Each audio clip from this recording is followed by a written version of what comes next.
Hey guys, Easton here with LEO TakeDown. Today I'm going to walk you through the installation on the LEO TakeDown kit. So when you get your kit, it's going to come in a package just like this. Set it down, open it up. You take the backer card out. Inside of that is going to be your shims. We're going to use those later on, as well as the written instructions for the install.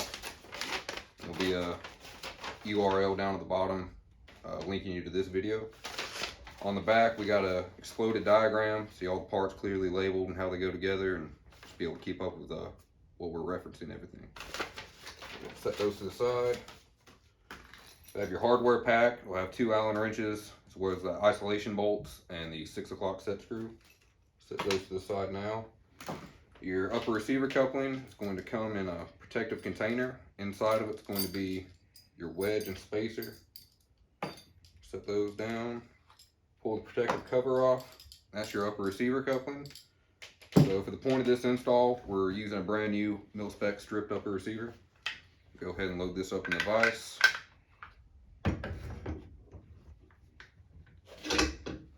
And we'll begin the install. So for the first step, you just want to screw this directly on to the upper receiver.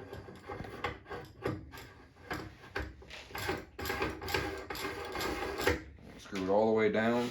You're going to see that the hole for the gas tube isn't in line with the hole in the upper receiver. So we're just going to back it off. We'll go to the second hole because that's probably where we're going to need it. And this isn't going to be an exact science. This is going to be determined by the thickness of the ridge on your barrel extension. So you're just going to have to test fit this. We're going to take the LEO barrel coupling, slide it over the muzzle, and come down and encompass the ridge on your barrel extension. And we have an index line on the barrel coupling right there. It correlates with the index pin, so you want to have those lined up. Keep a little pressure on this, and we're just going to insert it. Make sure that gas tube hole's lined up.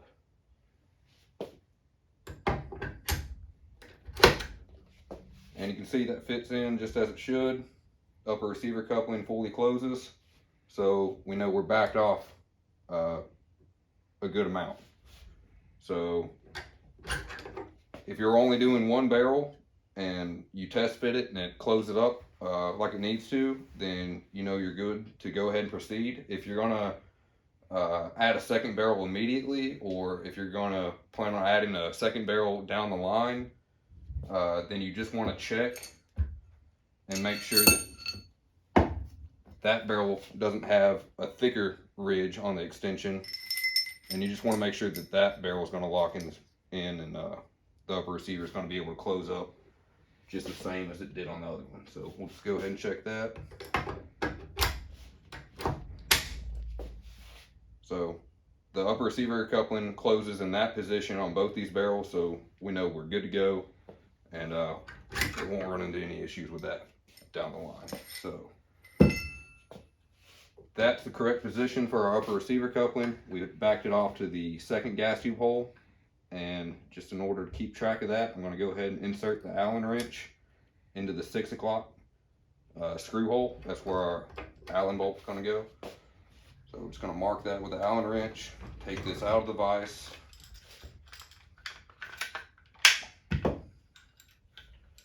And then I got this Allen stuck through that hole where our set screw is going to go. Set screw out of the bag. And this set screw actually goes in from the back. That messes some of y'all up, so pay attention to that. I'm going to put it on the Allen key.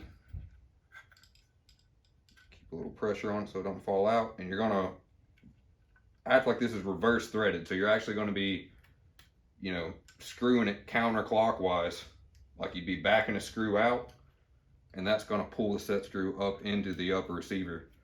And the threads don't come all the way through, so this can't ever come out. This can't back out on you and come out the front. So we got that in there. It's going to turn and be like that. So now that we got the set screw in there, we know that's going to be at our 6 o'clock position. That's going to be the bottom hole. We're going to take this all the way off,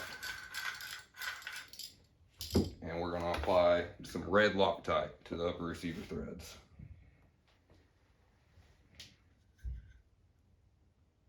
We're going to use a liberal amount here. Get good and coated all over. Spread that around.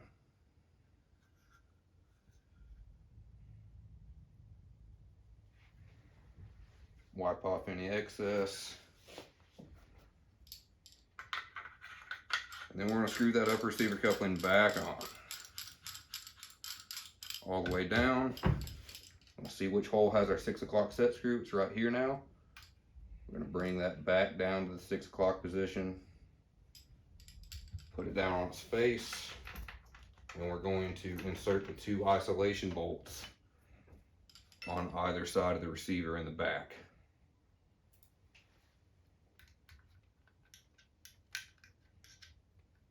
One on the right side.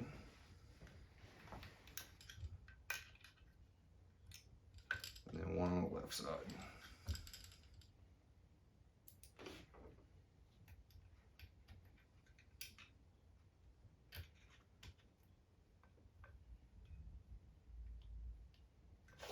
Once that's done, take a rag, wipe off any excess Loctite that might have leaked out.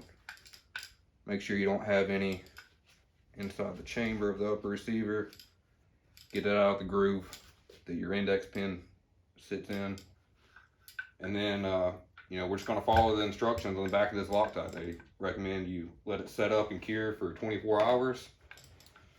So to do that, I'm going to put my barrel coupling on my barrel.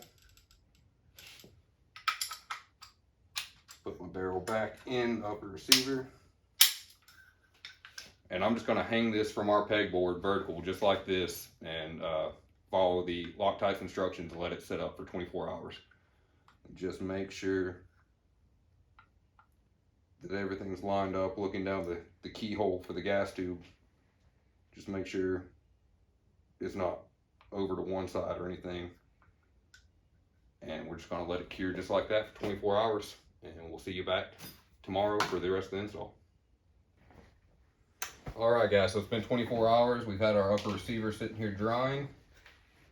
So we're ready to move on to the next part of the install. So right away, I'm just going to check and make sure that the barrel still comes out, goes in, locks up as we want it. So now with the barrel in there, I'm going to insert the Allen wrench, back it down, and now I'm actually going to tighten up that 6 o'clock screw now that everything's set. Just give it a little torque like that. That should be all it takes. Verify. Barrel still going in and out as it should. So we're ready to throw this in the vise and move on to the barrel coupling installation. Get that thrown in the vise. I'm gonna do this 16-inch barrel first. So get the barrel coupling on it. Again, just make sure that that index mark is lined up with the index pin on the barrel. Keep a little pressure on there. Keep it lined up. Let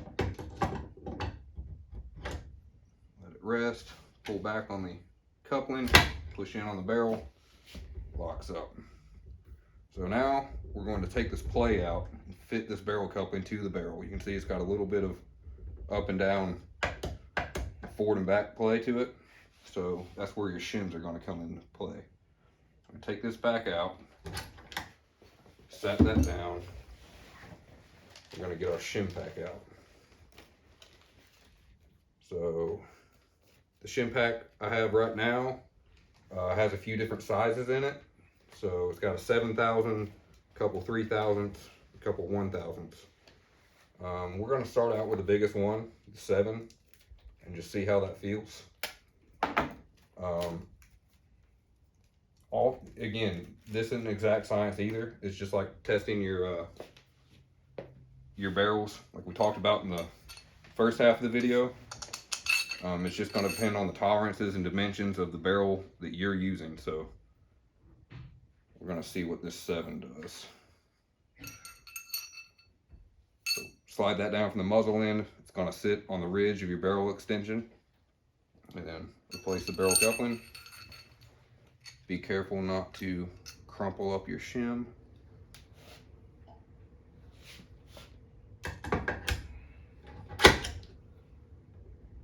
And I took a lot of it out. There's still a little bit of play. So still gonna have to go a little bit further with it.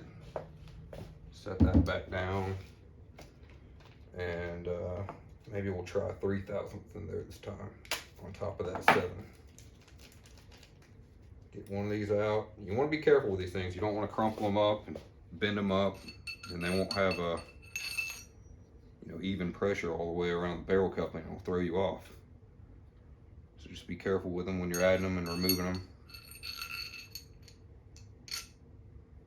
Let that come down. Make sure it's lined up.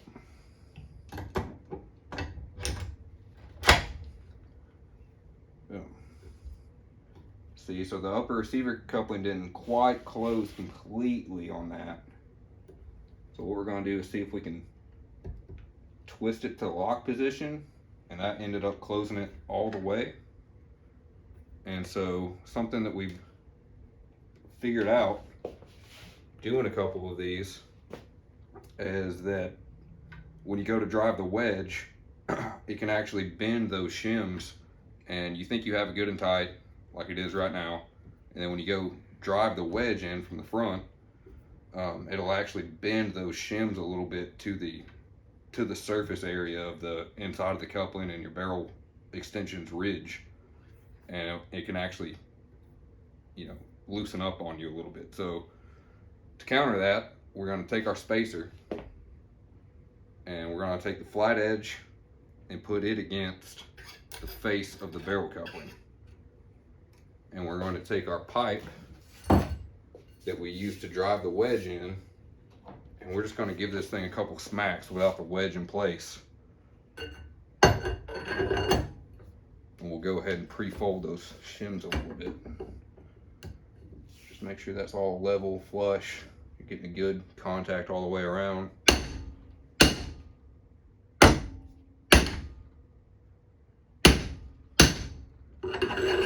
Pull that back off. And that one didn't loosen up a whole lot. It loosened up a little bit. You can see spins to the locked and unlocked position a little bit smoother now. So we'll just test it. We'll see. Unlocks easy with one hand. Put it back in. Closes up. And that's pretty tight. I'm happy with that. There's not really any play in it. Opens and closes easy. Twist the lock position easy. So we're going to go ahead and move on now and insert the wedge. So take your wedge. The smaller tapered end obviously goes into the upper receiver coupling. So slide it from the muzzle, tapered end, going into the upper receiver. Start it off with our hands, push it as far as we can. Then your 1-inch pipe comes into play. Slide that down. Just like before, just make sure you got a good even contact all the way around. Give that a few taps. A few taps, all it needs. And your barrel coupling's now fixed to your barrel. That's not going to come off unless you press it off or cut it off. So again, just double check, verify that that's where you want it. Everything's still locking in as it should. Play's taken out of it. Sometimes you can pick up a little play in the vise itself, so it's a good idea to take it out of the vise. Give it a little test fit like that. Make sure you're happy with it. Nice and solid. Goes out. Goes back in. And that's basically it for the Leo side of the installation. You have your spacer that goes on top. So earlier we had it with the flat piece going against the barrel coupling just to fold those shims, but now the flat piece is going to go on the outside. This is going to go down and it's going to cover up the exposed part of that wedge. It's going to cover that up. That way, when you go to install your barrel nut, your handrail and everything, it keeps that barrel nut from interfering with your wedge at all. So yeah, now you're ready to install your gas block, and well, first your barrel nut, your gas block, gas tube, and your handrail after that. So this is an installation video, but if you guys are looking for a recommendation, these Mission First Tactical Tekko rails are awesome with the Leo system. Fit perfectly, they don't take any modification to use, and they look really good. So we'll get this barrel nut put on here. This is a barrel nut that requires some timing, so if your barrel nut bottoms all the way out on this faceplate and you go torque it down, it can make it difficult to add or remove the barrel. So you want to check for that too. This one's bottoming out pretty far down. So what I'm going to do is take some of those same shims that your kit came with. And I mean, this is actually what these are designed to use for. These are barrel nut shims. So we'll add one or a couple, however many we need, in between the spacer for the wedge and your barrel nut. Crank that back down. That'll hold it off a little bit. We'll torque it down to where it's in the exact position. But since your barrel nut's no longer what is holding your barrel to the upper receiver, there's no point in putting 40, 45 to 80 pounds of torque on the barrel nut. It's just acting as a rail holder now. So I know I'm not using a torque wrench. I've done a lot of these. I've got a pretty good feel for it. But about 30, 35 foot-pounds is plenty enough to hold your rail in place, and it's not going to spin. So that's all we need for that. Ready to add our gas tube and gas block. We'll just verify that is in the right place. We'll start off with one set screw.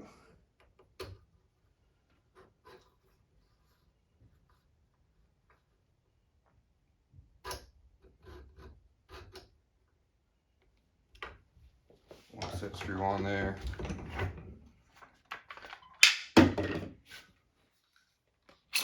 Look at the position of the gas tube in relation to the index pin. Look at the gas tube in relation to the channel that the bolt will follow inside the upper receiver. Looks like it's right in the middle. That's good. I like to flip this over in the vise. That way I can add a little bit of Loctite to these set screws.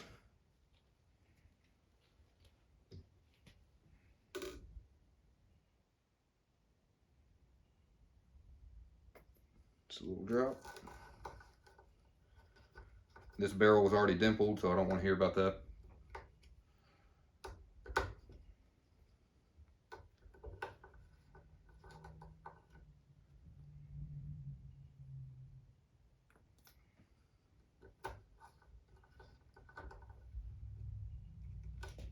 Perfect. Clean up your mess. Put this back over.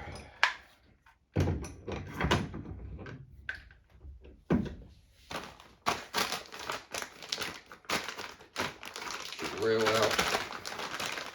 I need one of these clamps.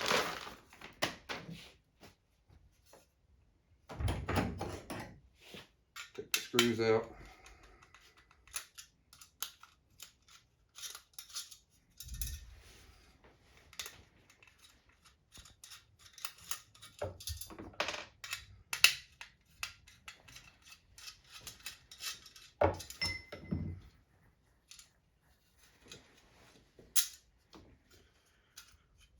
rails have a little tab in there you pull down. I need the clamp part.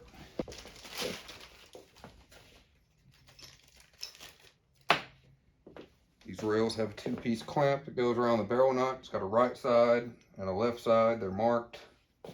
Go around your barrel nut. Sit just like that.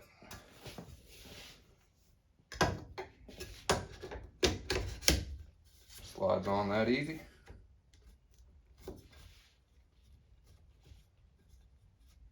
Fold that tab back up and insert your screws.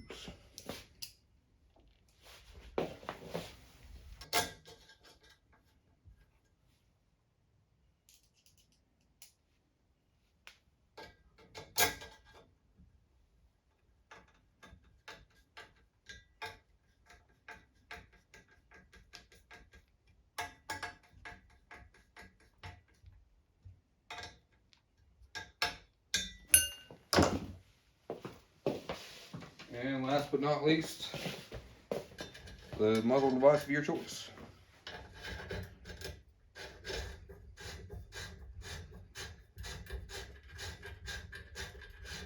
And one thing I did forget to mention with the barrel nut, but I did it, and about to do it again with this muzzle device. Anytime you're torquing down the barrel nut or your muzzle device, you just want to be sure that you have the LEO upper receiver in the locked position. That way, when you're adding that force, that torque to the side, it can't push the ball bearings open and cause the coupling to open on you. So just make sure it's in the locked position, physically can't come open before you do any torquing on your barrel nut or your muzzle device. And we'll just bring this around.